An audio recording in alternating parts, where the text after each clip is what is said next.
Be ready. 10 seconds to go.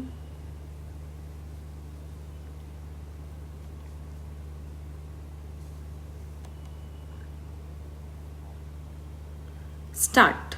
Mr. Vice Chairman, sir, by moving this bill for consideration, my honorable friend has raised a very important question affecting public life.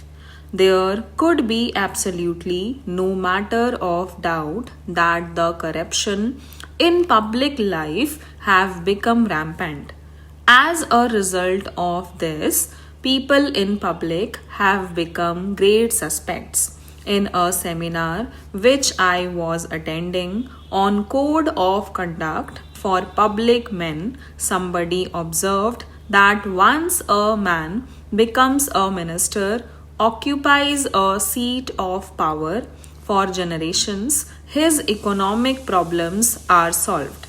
It may be an exaggerated statement, but it has been our sad experience that people who have occupied high positions in public life, who have become ministers, members of parliament, or members of legislatures, have overnight become affluent person.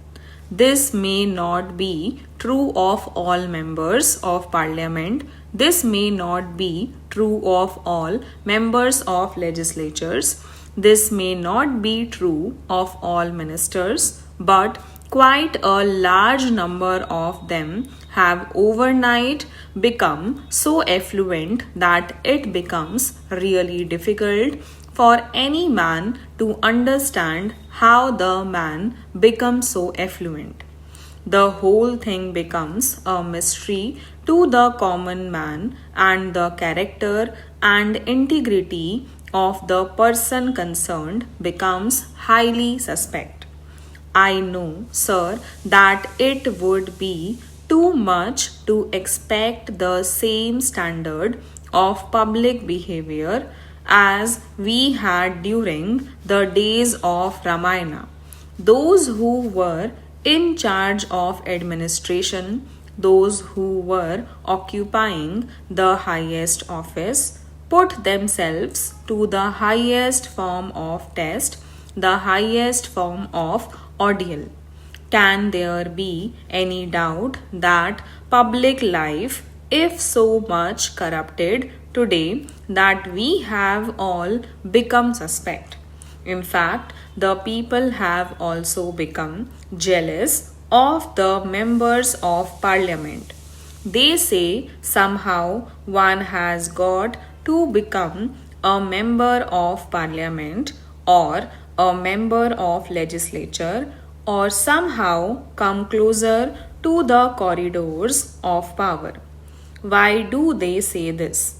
Because they see the sudden change in the outlook, the behavior, the kind of living of a particular individual.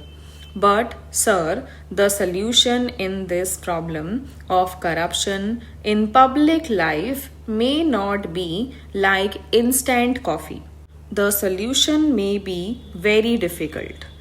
In fact, this was pointed out by the Santhanam committee itself. In its report, it made certain recommendations that a certain code of conduct should be there, and that shall be a solution to end corruption in public life.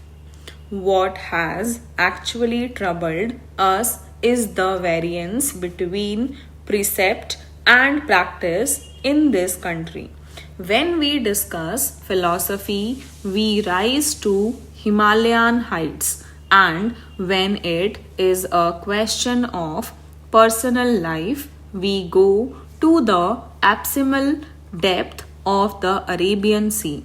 There is so much variance between precept and practice in this country that even if a particular individual might be trying to adhere to the precepts, he also becomes suspect because the general atmosphere is one of suspicion. In that context, sir, I feel that something has got to be done to restore the confidence of the people in the members of parliament, in the members of legislatures, and in the ministers. Now, my friend made a suggestion that after all, we are all answerable to the people in this country, and when representatives come through elections and people vote for them, that is a sure proof of the people confidence in these elected representatives. I would respectfully differ from my friend on this kind of a diagnosis or analysis of the problem that electorally everything can be solved. The problem of human character, human integrity, human behavior, morality cannot be solved by an electoral process. There have been men in the world who are of great moral stature, men of great character and integrity, but they never won an election. Are we not aware of Sri Raja Gopalachari, who was a man of great character and integrity? Nothing can be said against him. He was a man of high moral stature, but he never won an election. He was also defeated in an election. Let us not try to beguile ourselves by saying that by our being electorally established, our character is established, our integrity is established, our moral standard is established. After all, the kind of electoral system that we have in this country itself corrupts the entire political system, the entire politics in this country. How many of us can claim that we limit ourselves to the amount prescribed in the Representation of the People Act when we contest an election? Which member of parliament does not spend above that amount?